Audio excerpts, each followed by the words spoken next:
tema dessa mensagem é verdadeiro arrependimento e conversão. Eu poderia dizer verdadeiro arrependimento e verdadeira conversão.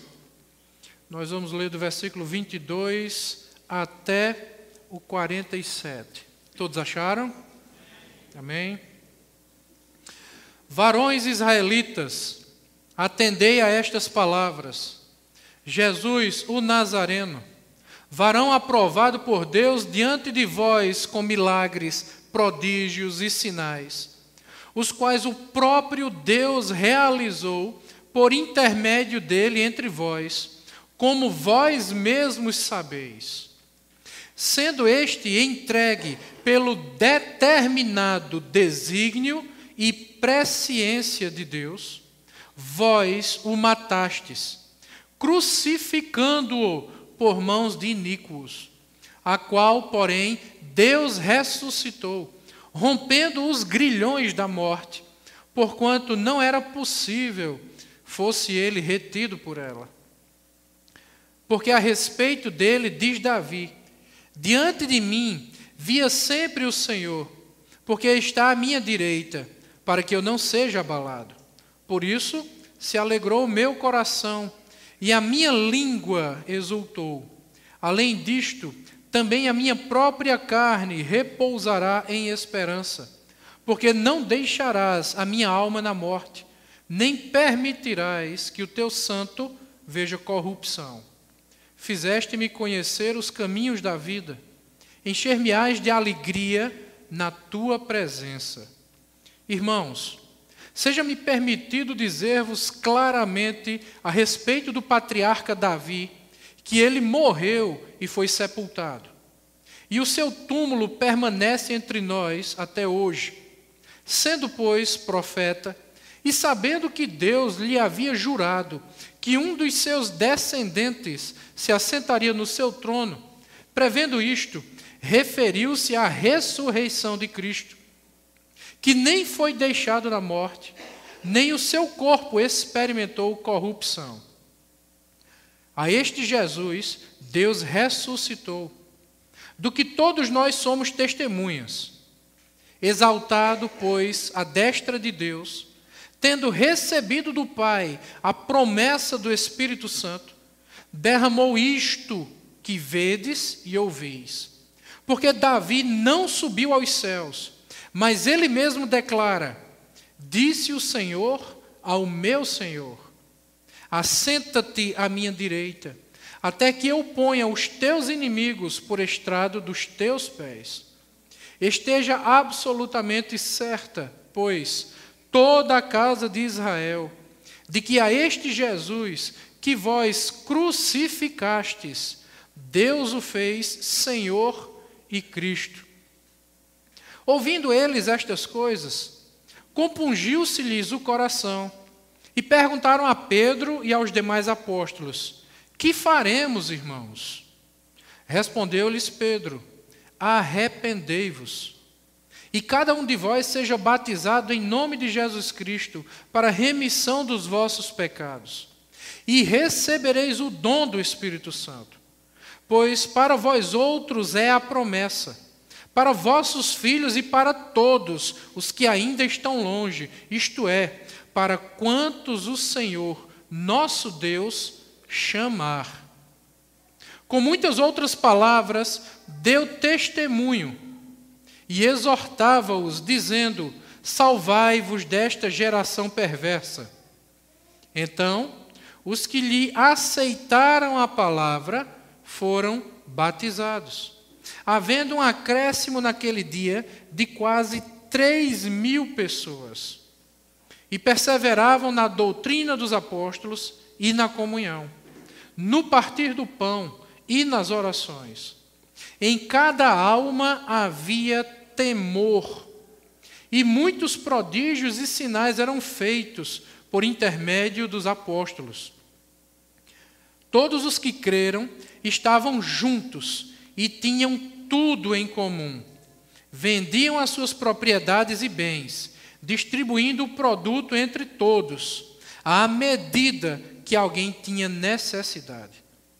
Diariamente perseveravam unânimes no templo, partiam pão de casa em casa e tomavam as suas refeições com alegria e singeleza de coração, louvando a Deus e contando com a simpatia de todo o povo. Enquanto isso, acrescentava-lhes o Senhor, dia a dia, os que iam sendo salvos. Pai, nós queremos te pedir em primeiro lugar que o Senhor perdoe as nossas fraquezas, a nossa incapacidade, nossa insuficiência. E nos ajude, Deus, nos enchendo do Teu Espírito, para que a Tua palavra seja exposta com fidelidade e com autoridade. Nós te pedimos, Deus, que Teu Espírito Santo fale conosco nessa noite e nos conduza segundo a Tua santa vontade, Senhor. Nos enche da Tua presença. Eu te peço, Senhor, tem misericórdia do Teu povo, aquece nosso coração. Nós oramos em nome de Jesus. Amém. Pode sentar.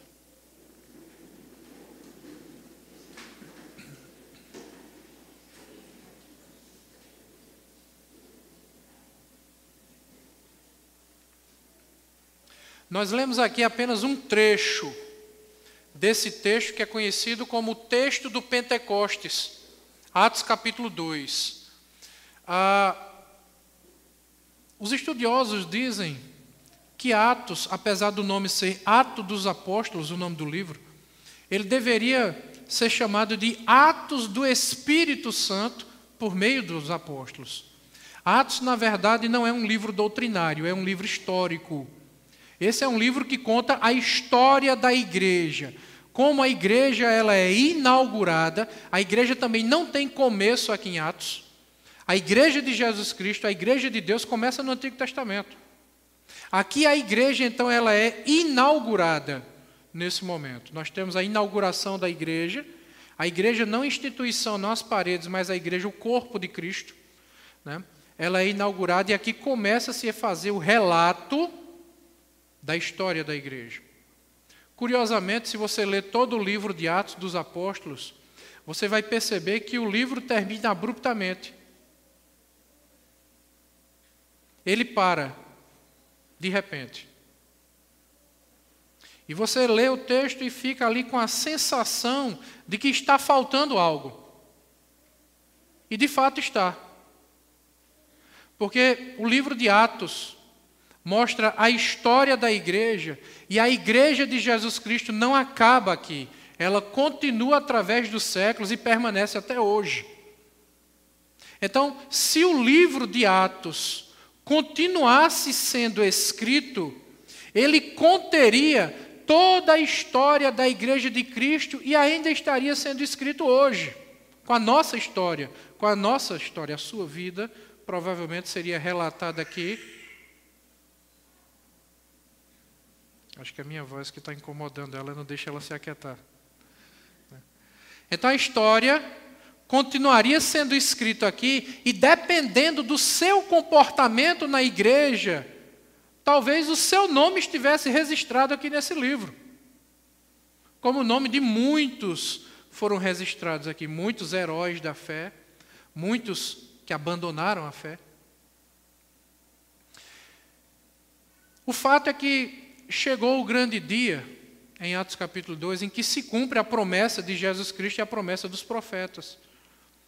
Jesus Cristo disse para os apóstolos: não se afastem de Jerusalém, porque não muito depois desses dias virá sobre vós o Espírito Santo.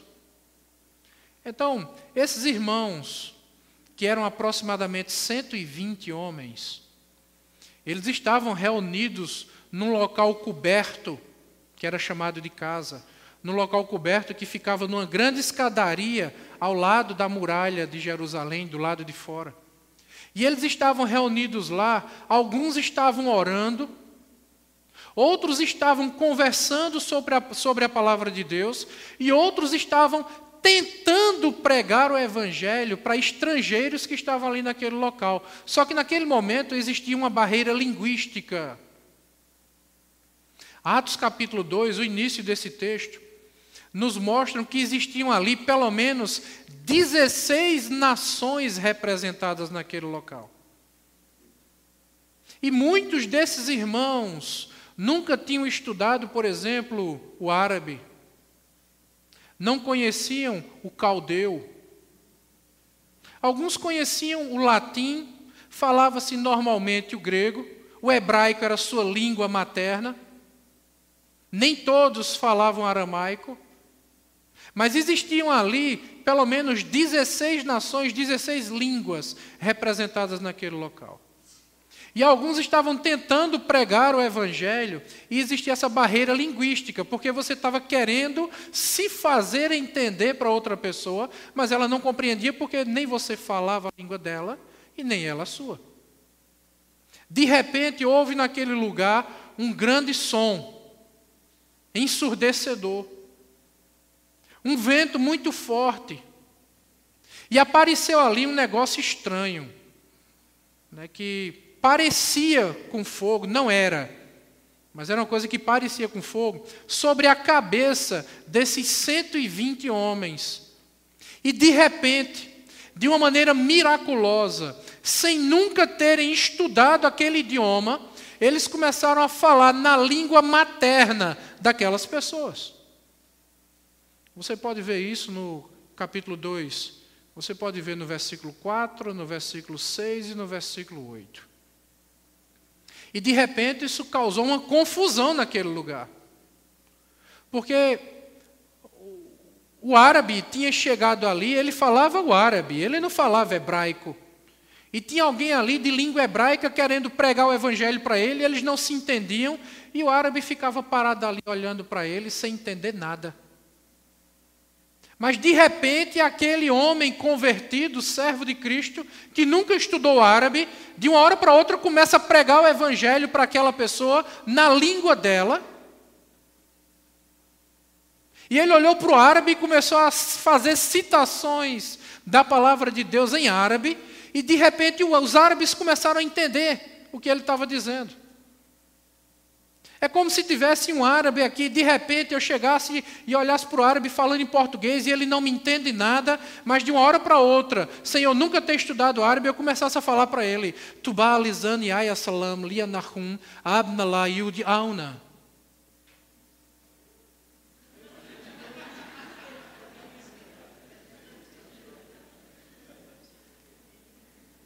Bem-aventurados os pacificadores, porque serão chamados filhos de Deus. E de uma hora para outra ele começa a falar em árabe.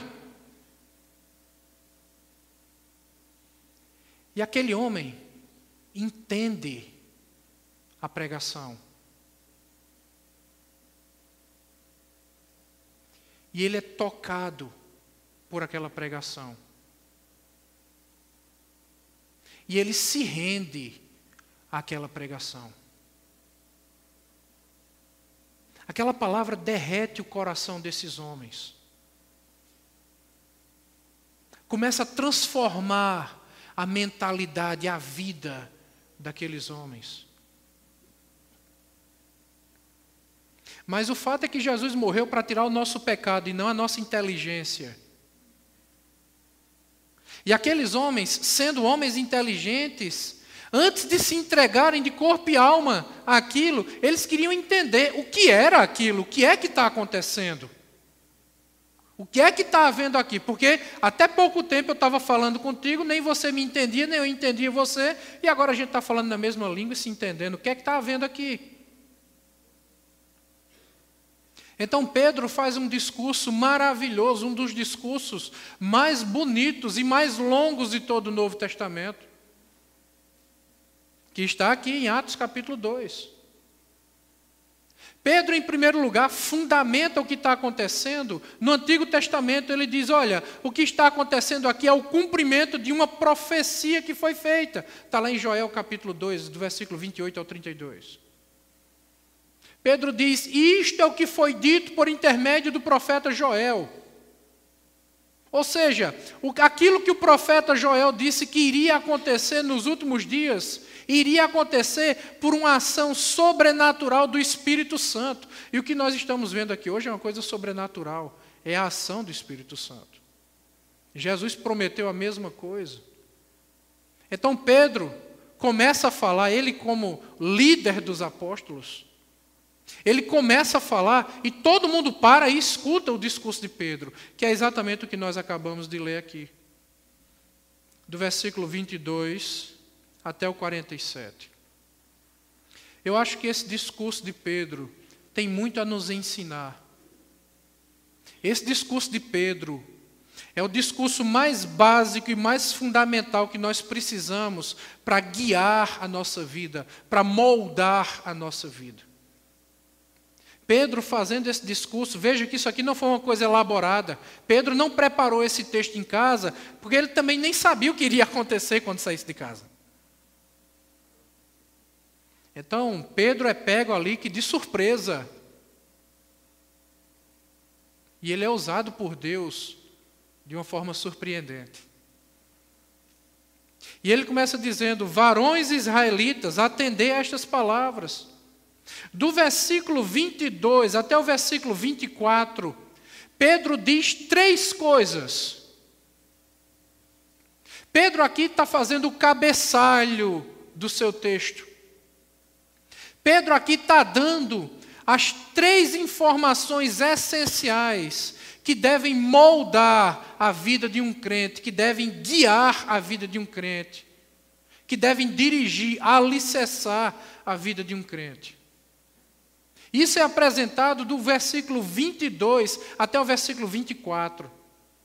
No versículo 22, Pedro diz a primeira verdade. No 23, Pedro diz a segunda verdade. No versículo 24, Pedro diz a terceira verdade. Então ele só apresenta essas verdades e a partir do versículo 25 ele agora começa a desenvolver essas verdades que ele apresentou anteriormente. Quais são essas verdades? No versículo 22, Pedro apresenta Jesus Cristo como sendo o próprio Deus vivo que andou entre nós, que fez prodígios e milagres e maravilhas. Pedro está dizendo, olha, ele andou entre nós, ele habitou entre nós, ele pisou aqui na terra. Mais à frente ele diz, nós somos testemunhas disso. Nós vimos isso. Isso aconteceu nos nossos dias. Então Pedro aqui apresenta a primeira grande verdade, a verdade da obra, da vida de Jesus Cristo. No versículo 23, Pedro diz que Cristo foi entregue pelo determinado desígnio e presciência de Deus. E Pedro diz mais, veja agora, que ele está falando para uma multidão de milhares e milhares de pessoas. Alguns creram, outros não creram. Entre os que creram foram quase 3.000. Então imagine que ali existia muito mais do que 3.000 pessoas. E Pedro olha para essa multidão e diz assim, vocês mataram ele. Veja o que ele diz no versículo 23. Ele foi entregue pelo determinado desígnio e presciência de Deus. Vós o matastes, crucificando-o por mãos de iníquos. Essa é a segunda grande verdade que Pedro apresenta. Durante muito tempo na história da igreja, existiu essa briga entre a igreja, seja ela católica ou evangélica, e os judeus. Especialmente os católicos e alguns grupos evangélicos passaram bastante tempo acusando os judeus como responsáveis pela morte de Cristo. Porque os judeus, os líderes judeus, eles montaram aquele tribunal falso à noite. Pela lei judaica, ele não poderia ser crucificado, ele só poderia ser apedrejado. Mas o crime do qual Jesus Cristo estava sendo acusado não era um crime punível com pena de morte. Então eles manipularam, maquiaram toda a lei, driblaram a lei. Quando não encontraram recursos mais na sua lei judaica, eles agora recorreram à lei dos romanos e jogaram para os romanos, porque eles sabiam que pelos romanos Cristo poderia ser morto. E morto da maneira mais cruel que possa se imaginar, que é morte de cruz. Não só era uma morte cruel, extremamente dolorosa, penosa, o pior tipo de morte que alguém poderia morrer era a morte de cruz, como também era a morte mais vergonhosa que existe, porque o homem era colocado na cruz nu, e todo mundo que passava ali o via nu, despido. Os judeus queriam produzir o que havia de pior para Jesus Cristo. Então, durante muito tempo na história, ficou essa briga de católicos e de evangélicos acusando os judeus. Olha, foram os judeus que mataram Cristo. Os judeus são responsáveis pela morte de Cristo. Só que já 2000 anos atrás, Pedro já estava dando a resposta para essa briga. Quem matou Jesus Cristo, quem crucificou Jesus Cristo, fomos nós. Não importa se você é judeu, se você é brasileiro, se você é argentino. Não importa. Fomos nós que matamos Jesus Cristo. Jesus Cristo não morreu por causa da raça judaica. Jesus Cristo morreu por causa de seres humanos pecadores. Segunda coisa, ainda dentro dessa grande verdade. Isso aconteceu simplesmente pela incompreensível bondade de Deus. Porque o próprio Deus, a Santa Trindade, entre si reunida, determinou que o certo seria isso que deveria ocorrer. Então Deus determinou isso. Deus Pai, Deus Filho, Deus Espírito Santo. É o que diz o versículo 23. Sendo este entregue pelo determinado desígnio de Deus.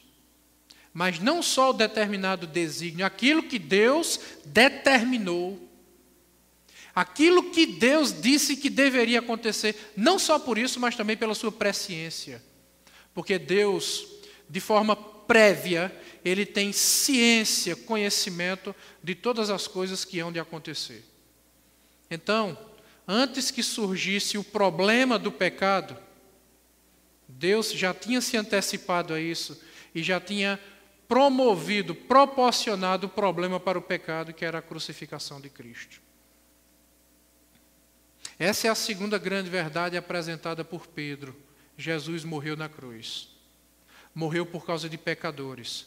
Nós somos responsáveis pela morte de Cristo. Se foi do desejo de Deus que os judeus fossem usados para esse propósito, ok, mas o responsável somos nós. Nós somos os culpados pela morte de Cristo, porque Ele morreu por nós. Se você está pensando assim, não, mas eu não sou culpado pela morte de Cristo, ok, então Cristo não morreu por você.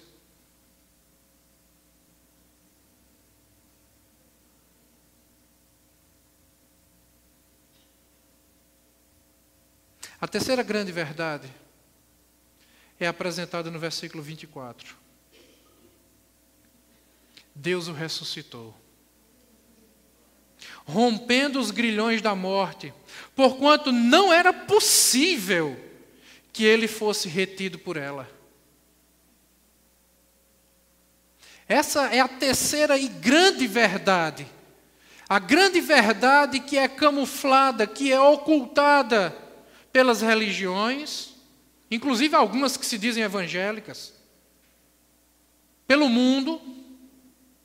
Veja, nós comemoramos o Natal, nada de mal nisso, nada de errado nisso. Nós comemoramos o Natal. O Natal é o nascimento de Cristo, sim ou não? Mas por que Cristo nasceu? Ele nasceu para poder morrer.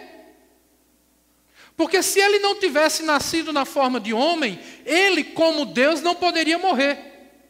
Para poder experimentar a morte, ele teve que se fazer carne, para poder ter condições de enfrentar esse terrível inimigo, a morte. Então ele nasceu para poder morrer. E por que ele morreu? Para poder ressuscitar. Essa é a mensagem agora da Páscoa. A mensagem do Natal é a mensagem do nascimento. A mensagem da Páscoa é a mensagem da morte e da ressurreição. Agora, quem é que fala da ressurreição de Cristo hoje? Fala-se apenas da morte dele. Ah, Cristo morreu na cruz. Alguns carregam crucifixos com uma imagem pendurada ali naquele crucifixo, para relembrar a sua morte. Mas a grande verdade é que ele não está morto. A grande verdade é que a história da humanidade, ela é conduzida e ela gira em torno, ela orbita em torno dessa verdade, a ressurreição de Cristo. Se ele não tivesse ressuscitado, não tinha motivo para nascer, não tinha razão para morrer. Ele ressuscita para vencer a morte, para romper os grilhões da morte. Porque a morte não conseguiu detê-lo. Tem uma música de Sérgio Lopes que diz isso, né? Mas a cruz não conseguiu deter o autor da minha vida. Aleluia, Cristo ressurgiu, entre nós vive outra vez. Aleluia, eu posso te adorar, em espírito e em verdade. De novo, seu amor, a Jesus, meu Deus, meu Salvador. Essa é a grande verdade. Na verdade, essa é a verdade mais importante que existe. Essa verdade é tão importante que o apóstolo Paulo, quando escreve Romanos capítulo 10, ele diz que se com o teu coração creres que Deus o ressuscitou dentre os mortos, serás salvo. Paulo não diz em Romanos 10 que se você crê que Jesus Cristo nasceu e se fez carne e habitou entre nós, será salvo.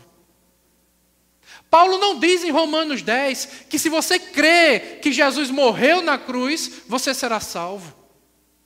O que Paulo diz é que se você crê que ele ressuscitou dentre os mortos, aí sim você será salvo. Essa é a grande verdade que procura ser oculta, escondida. Os muçulmanos, por exemplo, dizem que Jesus não morreu na cruz. Dizem que ele desmaiou na cruz. E pensaram que ele estava morto e o tiraram, e depois ele voltou do seu desmaio e viveu o resto da sua vida e morreu de velhice. Porque se ele não morreu, logo não ressuscitou. Os ateus, para fugir dessa grande verdade da ressurreição de Cristo, alguns dizem até que Jesus nem sequer existiu.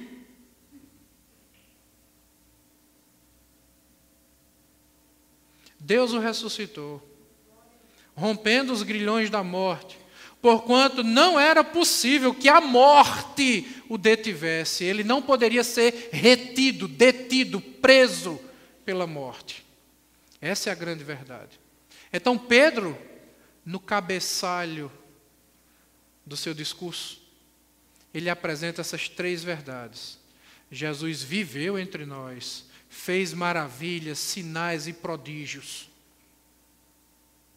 Ele morreu na cruz por sua causa.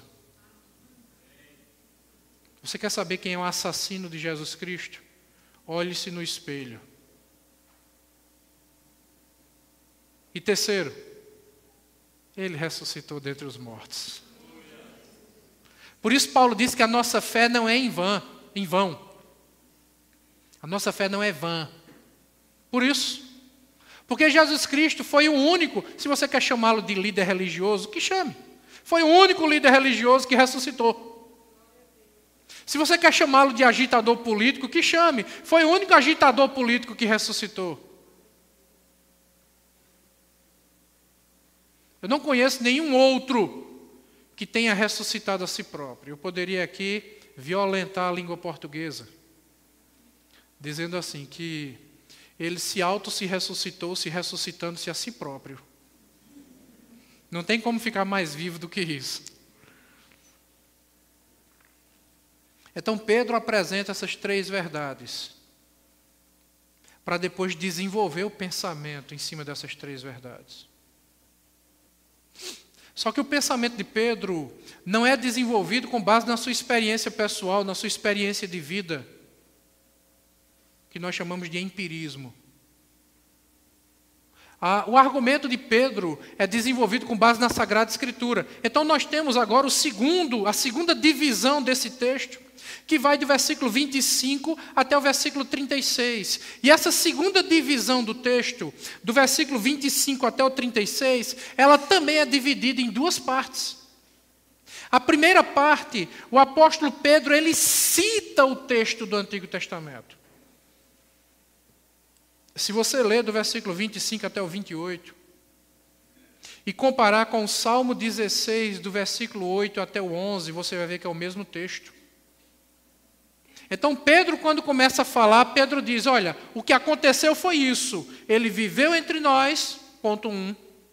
Ele morreu na cruz por sua causa, ponto 2. E ele ressuscitou ao 3º dia, ponto 3. Isso aqui não é fundamentado com base no meu pensamento, no que eu acho. Isso aqui é fundamentado com base na Sagrada Escritura. Quer saber onde está? Veja lá, Salmo 16, versículo 8 até o 11. Então agora ele faz a citação do texto bíblico. Rapaz, Pedro era bom de Bíblia, viu, meu irmão? Então ele cita o texto bíblico. Quer saber onde está escrito? Está lá. Aí agora Pedro, após citar o texto, Pedro agora vai interpretar o texto. Pedro agora vai explicar o texto. É o que está do versículo 29 até o versículo 36. Porque quem escreveu esse texto, Salmo 16, foi o rei Davi. É aquele texto que diz exatamente o que está escrito aqui. Diante de mim, via sempre o Senhor, porque está à minha direita, para que eu não seja abalado. Versículo 26. Por isso se alegrou o meu coração e a minha língua exultou. Além disto, também a minha própria carne repousará em esperança. O 27. Porque não deixarás a minha alma na morte, nem permitirás que o teu servo veja corrupção. Ou seja, não vai permitir que o meu corpo, o corpo do teu servo, entre em estado de putrefação. Versículo 28. Fizeste-me conhecer os caminhos da vida, encher-me-ás de alegria na tua presença. Pedro está dizendo, olha, Davi escreveu esse texto. E alguns judeus, para fugir do problema que esse texto representa, o Salmo 16, começaram a dizer, não, Davi escreveu o texto, ok, ele é o autor. Davi escreveu esse texto de forma profética, ok, ele era um profeta. Davi escreveu esse texto por inspiração de Deus, ok, ele é um autor inspirado por Deus. Mas Davi escreveu esse texto falando de si mesmo. Opa, aí é que está o problema. Porque Pedro está dizendo, olha, vamos pensar junto comigo. Davi escreveu o texto dizendo que Deus, o Pai, não permitiria que o verdadeiro santo, que o seu corpo visse corrupção, que o seu corpo apodrecesse. Mas nós temos um problema aqui. Davi morreu, foi sepultado e tem mais. Vocês sabem onde é a sepultura de Davi? Naquela época, então, se conhecia o local onde Davi estava sepultado. E Davi disse, Pedro disse, olha, Davi morreu, está certo, Davi foi sepultado, vocês sabem onde ele está. Agora o problema é, Davi ressuscitou? Não. Se Davi não ressuscitou, então ele não escreveu o texto para falar de si mesmo. Ele escreveu o texto aqui falando de outro. Quem é esse outro? É o Senhor Jesus Cristo. Então, Pedro vai desenvolvendo todo o seu pensamento com base na Sagrada Escritura. Ele apresenta o texto, ele falar aqui com o pessoal que está escrevendo TCC agora, está fazendo monografia. Ele dá a fundamentação teórica. Alguns olharam para mim agora e fizeram... Shhh. Você sabe o trabalho que dá escrever um TCC, né? Pedro dá a fundamentação teórica e agora ele vai dar a conclusão da sua pesquisa. Ele agora vai dar o resultado, a interpretação do texto. Irmãos, versículo 29. Seja-me permitido dizer-vos claramente a respeito do patriarca Davi, que ele morreu e foi sepultado, e o seu túmulo permanece entre nós até hoje. Sendo, pois, profeta, e sabendo que Deus lhe havia jurado que um dos seus descendentes se assentaria no seu trono, prevendo isto, referiu-se à ressurreição de Cristo. Mais uma vez, Pedro volta a falar da ressurreição de Cristo.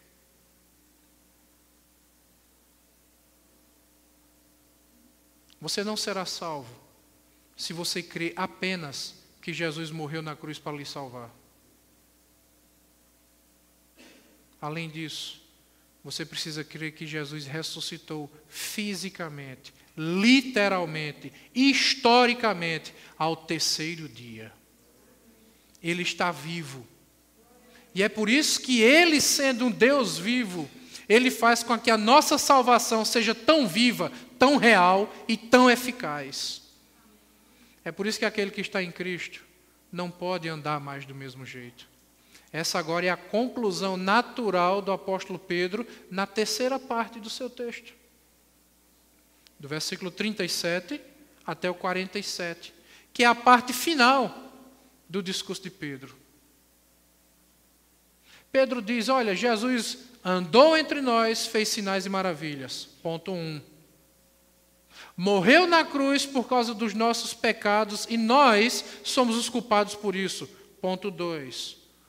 Ressuscitou ao terceiro dia, porque Ele é Deus e é poderoso para isso. Ponto 3.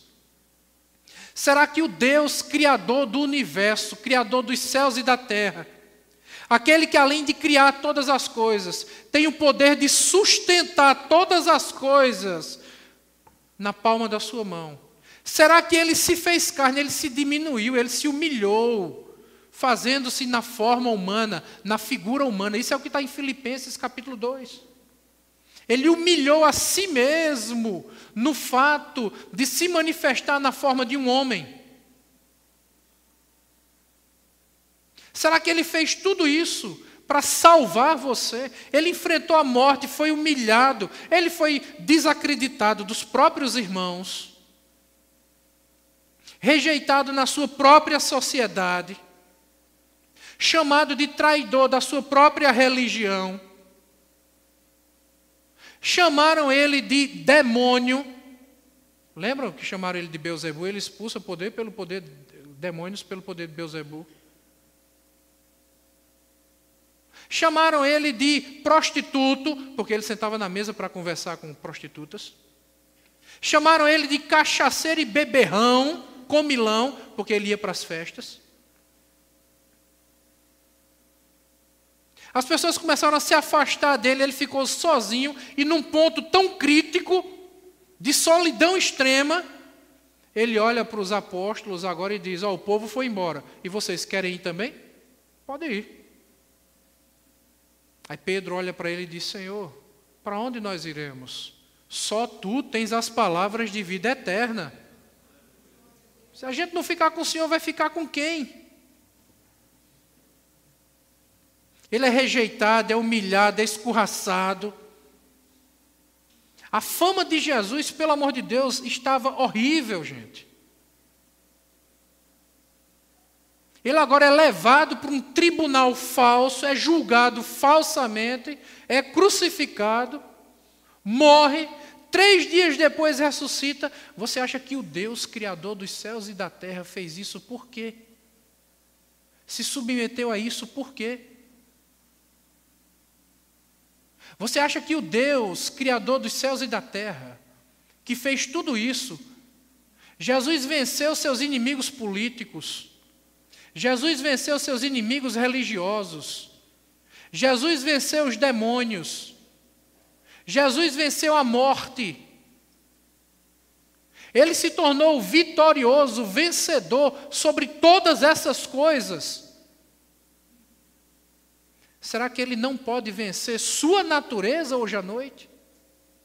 Será que ele não pode libertar você do seu pecado? Ele tem poder para isso. Pleno poder para isso. Só quem tem poder para isso é Ele.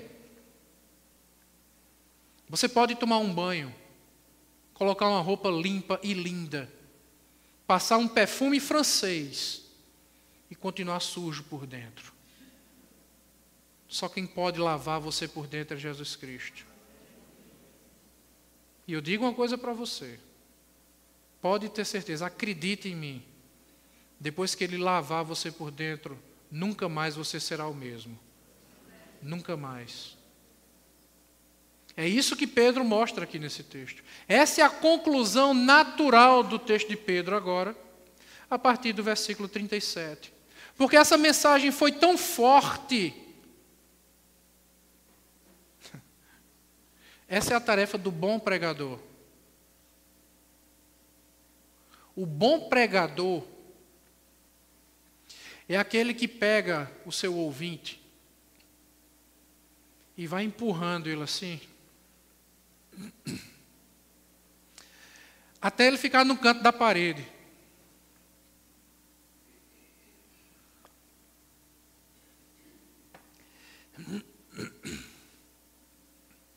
E depois que ele está no canto da parede, o pregador olha nos olhos dele e diz: você agora tem que tomar uma decisão.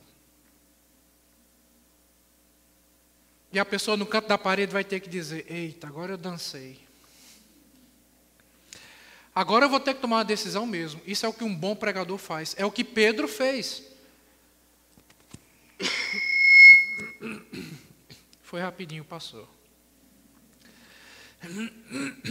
Veja o versículo 37. Ouvindo eles estas coisas, compungiu-se-lhes o coração. Eu li esse texto a primeira vez, há 20 anos atrás, e eu fiquei me perguntando, pelo amor de Deus, o que é compungir?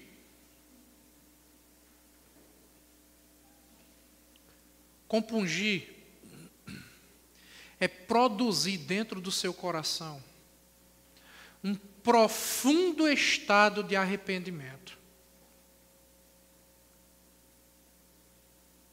A pregação de Pedro constrangeu o povo. O povo se sentiu profundamente compungido, constrangido de tal maneira que eles agora ficaram sem saber o que fazer. Isso inquietou eles, isso tirou sua paz. Tirou a paz do mundo para depois botar a paz de Cristo. Então o coração deles ficou compungido e eles foram e perguntaram a Pedro: Pedro, apóstolos, o que é que nós vamos fazer agora? Eles entenderam que precisavam de algo. O que é que nós vamos fazer? Então Pedro diz, esse é o problema do ser humano, né? O ser humano sempre quer fazer algo para se achar merecedor. Respondeu-lhes Pedro: arrependei-vos, e cada um de vós seja batizado em nome de Jesus Cristo para a remissão dos vossos pecados. Pedro disse apenas isso: arrependei-vos. O que é arrepender?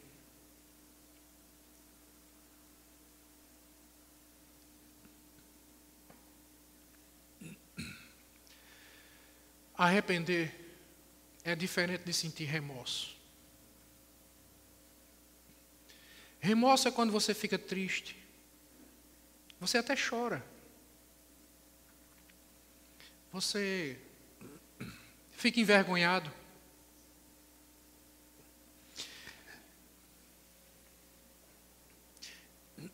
Mas na primeira oportunidade, Se a voz sair, dá licença.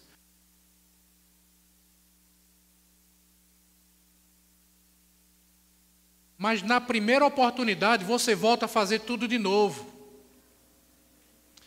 Isso é remorso. Remorso é simplesmente um sentimento. Remorso não é uma atitude. Remorso não produz mudança interna, transformação. Arrependimento não. Arrependimento, você também sente a tristeza, mas essa tristeza não é apenas pela vergonha do que você fez, ou pela consciência da complicação do que você fez. O arrependimento é um estado de mudança interna. Arrependimento é quando você fica profundamente contrito, e você está disposto, nem que isso lhe custe a vida, você está disposto a nunca mais fazer a mesma coisa. Muito mais do que isso, você está disposto a nunca mais ser a mesma pessoa. Então, o arrependimento produz a verdadeira conversão. O verdadeiro arrependimento vai produzir a verdadeira conversão. E o que é a verdadeira conversão? Essa palavra é muito utilizada no trânsito. É quando você vai seguindo um caminho, você vai convergir à esquerda ou convergir à direita. Você muda de sentido, você muda de direção. Você está indo para frente e de repente percebe que está no caminho errado. Então tem que voltar, tem que seguir agora na direção oposta. Essa é a verdadeira conversão. Por isso ele diz no versículo 40, irmãos, salvai-vos desta geração, ou seja, salve sua vida saindo desse mundo. Esse mundo jaz no maligno. Ninguém pode servir a dois senhores. Ou você ama um e despreza o outro, ou você se dedica a um e ignora o outro. A verdadeira conversão é como uma mulher grávida. Não existe uma mulher meio grávida. Ou está grávida ou não está, meu irmão. Não importa se está grávida com 2 semanas ou se está com 39 semanas. Está grávida. Então não existe essa história, eu estou meio convertido, sabe? O meio convertido é o não convertido, ponto final. Eu sou um amigo do Evangelho, muito prazer, quero ser seu amigo também, mas você não é convertido. Eu gosto da igreja, legal, eu também gosto de você, mas isso não quer dizer que você é convertido.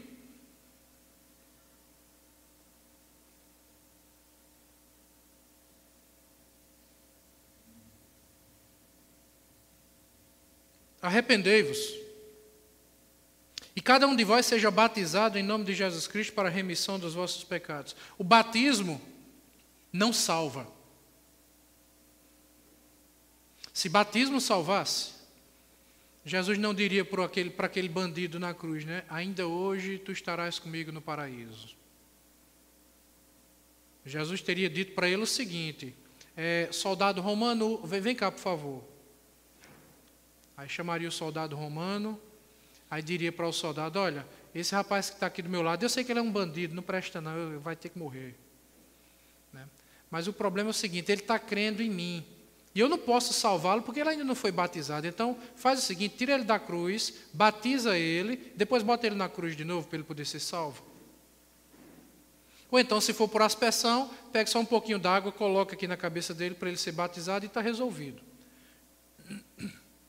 Jesus não disse isso, porque batismo não salva.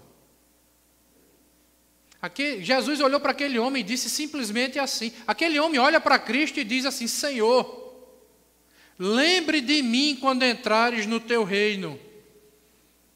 Jesus olha para ele e diz assim, eu te digo que ainda hoje tu estarás comigo no paraíso. O batismo não salva. Mas eu tenho, com base nesse e vários outros textos, uma profunda dificuldade de aceitar que alguém realmente foi salvo por Jesus Cristo, se essa pessoa tem resistência a ser batizada. Porque, olha, o batismo na água é a primeira ordem que Jesus Cristo dá para alguém que converteu. Você já conheceu um novo convertido? Ele está pegando fogo, né? Ele ama todo mundo, dá a paz do Senhor até para a muriçoca dentro do quarto dele.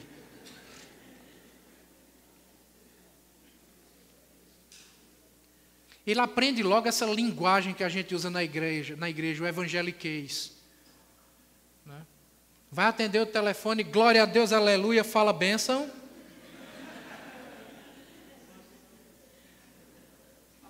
Aí vai desligar o telefone, amém. O novo convertido, ele está pegando fogo, cheio de alegria. Eu conheci um irmão, Zé Lobino, eu já falei dele para vocês. Um senhor com seus 70 anos de idade, já não era mais um novo convertido, mas ele vivia como se fosse um novo convertido. A alegria, o fervor dele. Às vezes as irmãs iam para a igreja orar, era reunião só das mulheres. Os homens não podiam entrar. Zé Lobino ia e ficava sentado na escadaria da igreja para escutar do lado de fora. Era sério, ele fazia isso mesmo. Mas o novo convertido é assim, cheio de vida, de vigor, de disposição. Vai ter uma vigília, a noite todinha até o sol nascer. Oxe, vamos lá, vamos orar a Deus. A gente vai ter que viajar para o sertão lá para evangelizar. Vamos embora, vamos lá. Ele topa qualquer parada. Esse é um novo convertido, cheio de força, de vigor. Como é que pode alguém que se diz convertido, um recém-convertido, um novo convertido, e a primeira ordem que ele recebe do próprio Jesus Cristo, ele desobedece? Por isso que quem não é batizado não pode ser membro da igreja. Porque se você está disposto a desobedecer o próprio Jesus Cristo, você vai desobedecer qualquer pessoa.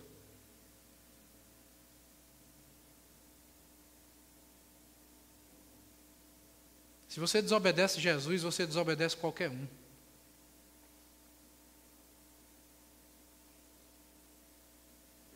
O batismo, a aceitação em ser batizado, é uma consequência natural da vida daquele que nasceu de novo. Aquele que nasceu de novo, ele quer agradar a Jesus Cristo. Arrependei-vos, consequência natural, seja batizado. Recebereis o dom do Espírito Santo. Versículo 39, irmãos, fala de nós. Nós que estamos aqui na Igreja Cristã Nova Vida em Campina Grande no ano de 2016.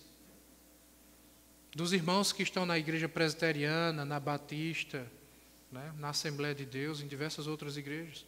Porque ele diz assim, essa promessa, a promessa da salvação, a promessa do dom do Espírito Santo, a promessa da firmeza em Cristo, é promessa para vocês, para os filhos de vocês e para todos que ainda estão longe, como nós estávamos longe. Isso aqui aconteceu há 2000 anos atrás. Essa promessa feita por Deus e cumprida em Atos capítulo 2, continua viva e operante para nós hoje. Isto é, para quantos o Senhor Deus, o Senhor nosso Deus, chamar.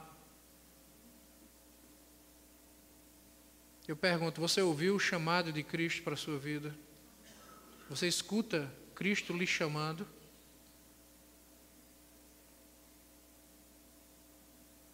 Com muitas outras palavras, deu testemunho e exortava-os, dizendo, salvai-vos desta geração perversa.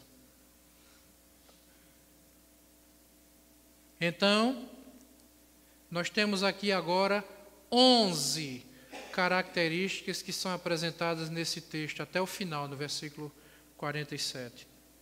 11 características que mostram que alguém nasceu de novo. 11. Eu quero apresentar as 11 para vocês. Primeiro, versículo 41. Eles aceitaram a palavra. Depois, aceitaram ser batizados. Versículo 42. Perseveravam na doutrina dos apóstolos. 4. Tinham comunhão uns com os outros. 5. Partiam o pão uns com os outros. 6. Perseveravam nas orações. 7. Em cada alma havia temor. 8. Muitos prodígios e sinais eram feitos. Você sabia que Deus pode lhe usar para fazer muitas coisas na vida de muita gente? Você sabia disso? Me perdi aqui, eu estava no 8, né? 9, versículo 44. Estavam juntos e tinham tudo em comum. Isso é o sentido de koinonia, quando você se preocupa um com o outro. É quando você se preocupa com o bem-estar do seu irmão. Versículo 46. É o 9, né? Diariamente perseveravam unânimes no templo. Esse povo tinha sede pela igreja, pelo templo. Eles tinham sede de cultuar a Deus. 10, versículo 47. Louvando a Deus, eles louvavam a Deus. O seu estilo de vida era um louvor ao Senhor. E 11º, uma consequência natural. Esse povo, por causa desse estilo de vida que viviam, eles caíram na simpatia do povo.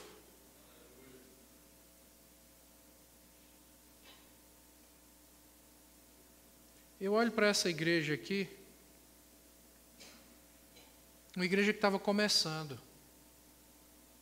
Em um único dia, quase 3.000 pessoas foram convertidas. Deu muito trabalho para batizar, viu?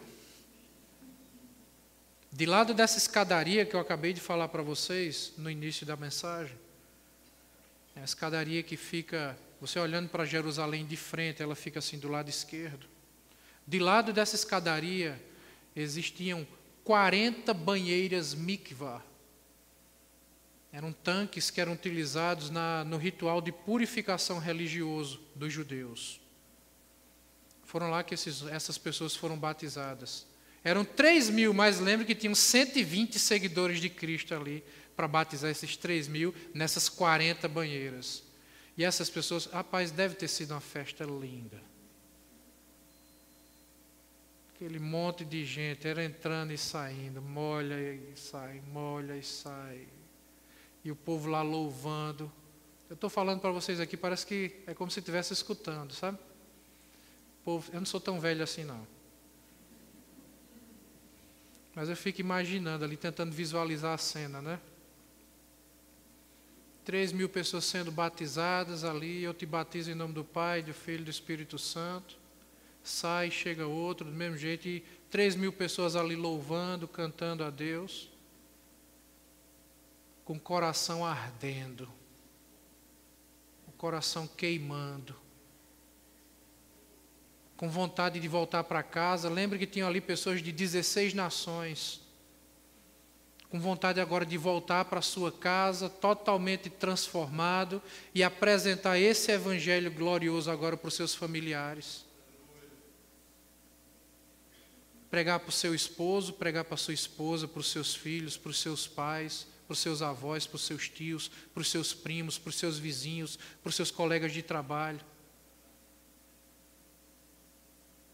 Eu fico imaginando essas pessoas voltando para casa, pegando o barco, o seu navio, viajando de volta para casa, e eles dentro do barco conversando uns com os outros, e dizendo mais ou menos assim: rapaz, quem diria, a gente veio para aqui com um propósito, com uma intenção, Eu nunca imaginei que Deus fosse fazer isso comigo. Que maravilha o que Deus fez na minha vida. E tão contagiados e tão fervorosos com aquilo que tinha acontecido na sua vida, que eles começavam a pregar para as pessoas dentro do barco. Olha, existe um Deus, existe Jesus. Aí começaram a reproduzir a pregação de Pedro. Você sabia que você é o assassino de Jesus?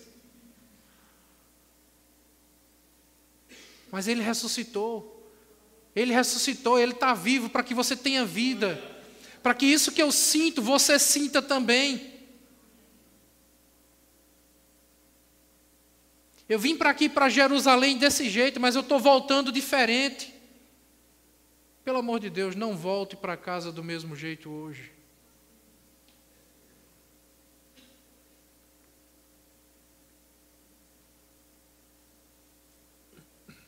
Volte diferente.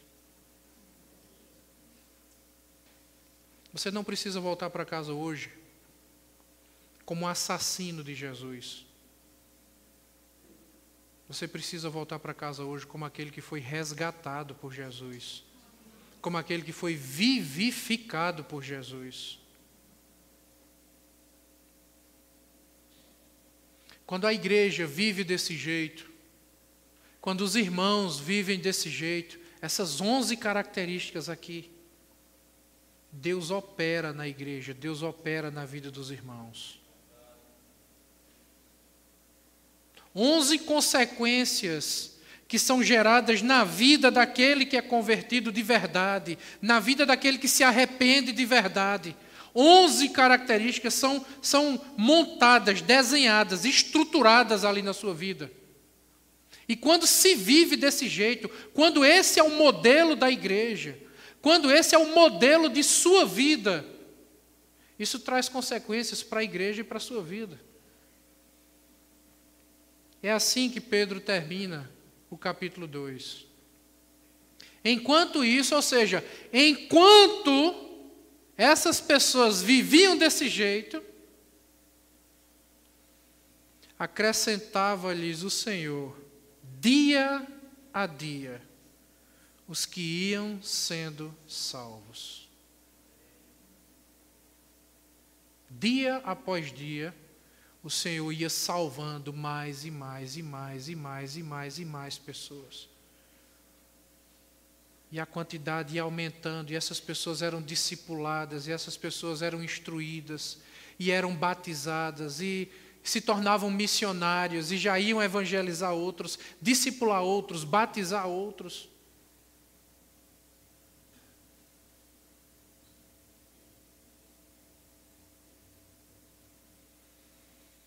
O chamado de Deus, ele é irresistível.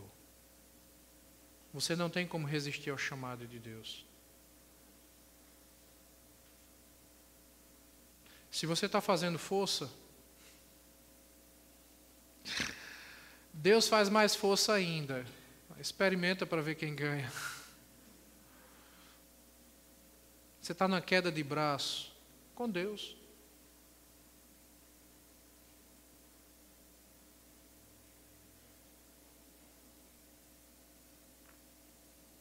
Fecha teu olho e encurva a tua cabeça. Algumas pessoas vêm até a igreja porque querem ouvir promessas de bênção, de prosperidade, porque elas querem ouvir que tudo vai ficar bem. E de fato, se Deus quiser, Ele pode fazer você prosperar e pode fazer com que tudo fique bem. O nosso Deus é bondoso, é generoso, é gracioso para fazer, a Bíblia diz, muito mais do que pedimos ou pensamos. Mas o maior problema da sua vida não é falta de felicidade, não é falta de prosperidade. O maior problema da nossa vida é falta de santidade. E só quem pode fazer um homem, uma mulher santo, é aquele que é santo de verdade, é Jesus Cristo.